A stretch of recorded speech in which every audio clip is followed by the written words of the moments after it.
MCD की पोल पहली ही बरसात में खुलकर सामने आ गई है।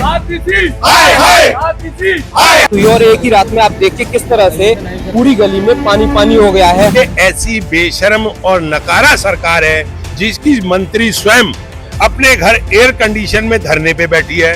दिल्ली की जल मंत्री आतिशी के विधानसभा क्षेत्र में अच्छा काम करने के अरविंद केजरीवाल के वादे धरातल पर शून्य होते दिखाई दे रहे हैं। दिल्ली सरकार कोई अधिकारी या कोई कर्मचारी आज तक इनकी सुध लेने के लिए आया नहीं। दिल्ली के अंदर सरकार नाम की कोई चीज नहीं है। एमसीडी की पोल पहली ही बरसात में खुलकर सामने आ गई है।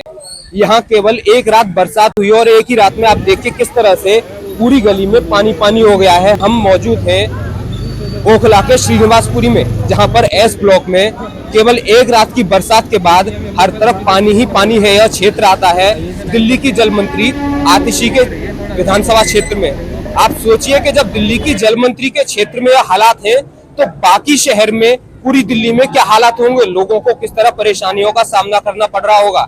यहाँ पर भी हालात ये है कि एमसीडी का कोई भी व्यक्ति लोगों की मदद के लिए, पानी निकालने के लिए यहाँ पर मौजूद नहीं है। यहाँ के स्थानीय लोग खुद ही अपनी मदद कर रहे हैं, खुद ही यहाँ से पानी निकालने की व्यवस्था कर रहे हैं। और सुबह तड़के 4 बजे से लोग यहाँ पर पानी बाहर निकालने में जुटे हुए हैं। उसके बावजूद यह पानी घुटनों तक पहुंच रहा है।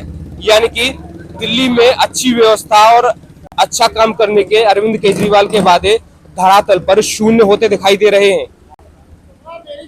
यहाँ पर हम बात करेंगे कुछ स्थानीय लोगों से भी कि आखिरकार उन्हें किस तरह से परेशानी का सामना करना पड़ रहा है, किस तरह से वो पानी को बाहर निकाल रहे हैं। चलिए हमारे साथ मौजूद हैं, इनसे बात करते हैं। सर, एक पहली बारिश हुई है, पहली बरसात में ये हाल है, अगर लगातार 4 दिन बारिश होगी तो यहाँ पर क्या होगा? दिल्ली के अंदर सरकार नाम की कोई चीज नहीं है। और जब से म्युनिसिपल कॉर्पोरेशन के अंदर भी आम आदमी पार्टी की सरकार आई है, ना तो ये कोई काम करते हैं, ना करने देने की नीयत रखते हैं और ना किसी के एडवाइस को मानते हैं। ये ऐसी बेशर्म और नकारा सरकार है जिसकी मंत्री स्वयं अपने घर एयर कंडीशन में धरने पे बैठी है, अपने आप को बीमार शो कर देती है एक दिन में ही, और वो अपनी सारी जिम्मेवारियों से मुक्त होकर के हॉस्पिटल में और अपने घर में लेटी हुई है। उसको किसी के दर्द से कोई लेना देना नहीं है। वो स्वयं यहाँ की एमएलए है, कभी किसी से पूछने आई तुम्हारे को क्या परेशानी है, इन नालों की स्थिति क्या है। पूरे देश को, क्या विश्व को पता है कि रेनी सीजन आने वाला है, मानसून आने वाला है। रोज मंदिरों में, मस्जिदों में लोग पूजा कर रहे हैं कि मानसून आए। ये मानसून इनकी तबाही का और इनके घर की बर्बादी का आलम लेके आया है। ये देख रहा है, एक घर में भी कोई एक सामान बचा नहीं, सब घरों का सामान यहाँ नाले में बहता नजर आ रहा है। किसी के घर में रसोई, चाय बनाने के लिए एक पत्ती तक नहीं है। और लेकिन इस सरकार को कुछ नहीं मालूम, ना कुछ करना चाहती। आज रेनी सीजन होने के बावजूद तैमूर नगर नाला बनाया जा रहा है। अरे नाला बनता है उस समय जब मौसम साफ हो, जहां बरसात की आशंका ना हो। अब तो पूरे संसार को पता है कि भैया जुलाई जा रही है, इसमें बारिश नहीं आएगी तो कब आएगी। तो ये इनकी व्यवस्थाएं हैं। आज ये देखो, ये लोग अपने घरों से कच्चे में खड़े हैं, किसी के घर में पूरे कपड़े भी नहीं बचे हैं। ये हालात इन गरीब लोगों की, श्रीनिवासपुरी के लोगों की।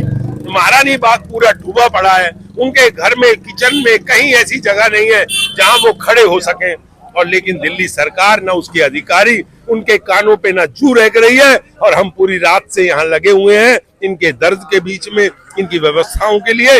लेकिन दिल्ली सरकार का कोई अधिकारी या कोई कर्मचारी आज तक इनकी सुध लेने के लिए आया नहीं। क्योंकि मौसम विभाग ने पहले ही यह अंदेशा जता दिया था कि 1-2 दिन में बारिश होने वाली है और अच्छी खासी बारिश होगी। तो क्या उससे पहले एमसीडी के कर्मचारियों ने या सरकार प्रशासन की तरफ से यहाँ पानी की निकासी को लेकर या फिर लोगों को जो समस्याएं होने वाली हैं, जो कि पहले भी होती हुई दिखाई दी हैं, उनको लेकर पहले से कोई तैयारी की थी? मौसम विभाग तो क्या, ये अंधा व्यक्ति भी जानता है कि बारिश कब आएगी, बारिश का सीजन कब शुरू होता है। उल्टा 1 हफ्ते लेट आई है बारिश। सब मालूम होने के बाद इस सरकार के तरफ से कोई व्यवस्था नहीं है। ना इन नालों की डीसिल्टिंग पे इन्होंने जोर दिया है, ना इन नाले पीछे से बंद पड़े उन पे कोई जोर दिया है।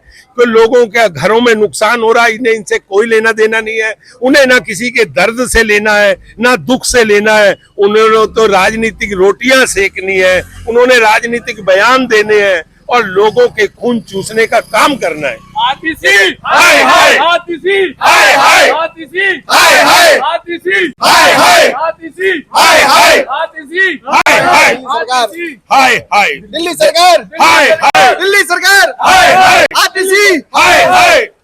दिल्ली सरकार हाय हाय। जैसा कि आतिशी यहाँ से विधायक हैं और आम आदमी पार्टी में नंबर 2 की हैसियत भी अभी वो रखती हैं। केजरीवाल जेल में है तो ज्यादातर फैसले आतिशी के द्वारा ही लिए जा रहे हैं, तो उनकी विधानसभा एक बहुत ही महत्वपूर्ण हो जाती है। तो जब वो यहाँ से विधायक है तो क्या कभी लोगों के बीच में उनकी समस्याओं को सुनने, उनकी परेशानियों को जानने, उनका हाल जानने कभी आती हैं? उनको इससे कोई लेना देना नहीं है, वो इनमें से किसी को जानती भी नहीं है। उसे इसी समझदार नहीं, वो तो पिछली बार चुनाव कालका जी से लड़ा था, इस बार वो पहुंच के ये भाग करके भोगल जंगपुरा से चुनाव लड़ेंगी। अरे उनको तो किसी के दर्द से कोई मतलब नहीं, पहले कालका जी के निवासियों को ठगा, अब जंगपुरा का नंबर है, तीसरी बार कहीं और जाएंगी। तो उनको राजनीतिक रोटियां सेकनी आती हैं, वो भाग गई है यहाँ से। तो उन्हें यहाँ से कोई काम से, कारोबार से कोई लेना देना नहीं है। मैं उनको ये कहना चाहता हूँ, जिनकी वोटों के आधार पर आप विधायक बनी, जिस विधायक के दम पे आज आप दिल्ली की सरकार में सर्वोसर्वा हैं, आप ही मुख्यमंत्री का रूप धारण किया हुआ है, तो आपकी जिम्मेवारी बनती है जिस गरीब का आपने वोट लिया कि उसके दुख और दर्द को समझूं। आज वो डूबा हुआ है, आज उसके घर का चूल्हा नहीं जल रहा है, तुम्हारी जिम्मेवारी नहीं बनती इनके चर्चा करूं, इनकी व्यवस्था करूं, ये पानी ना आए इसके बारे में मैं बात करूं, लेकिन उनको अभी फुर्सत नहीं है। राजपाल भाई जिंदाबाद, राजपाल भाई जिंदाबाद, राजपाल भाई जिंदाबाद, राजपाल भाई जिंदाबाद, राजपाल भाई जिंदाबाद। तो जैसा कि देखा, यहाँ पर एक चीज निकलकर सामने आई है कि हर किसी में सरकार के खिलाफ नाराजगी है। लोगों की शिकायत है कि सरकार जनता के बीच में नहीं आती, समस्याओं का समाधान नहीं करती और गरीबों के घर में पानी घुसा हुआ है, गरीबों के घर डूब रहे हैं, लेकिन फिर भी सरकार को इससे कोई मतलब नहीं है। एमसीडी केजरीवाल की, दिल्ली में सरकार केजरीवाल की, लेकिन पानी गरीब के घर में जा रहा है। तो यह सवाल कहीं ना कहीं सरकार की विचारधारा पर, सरकार की कार्यशैली पर भी खड़े होते हैं।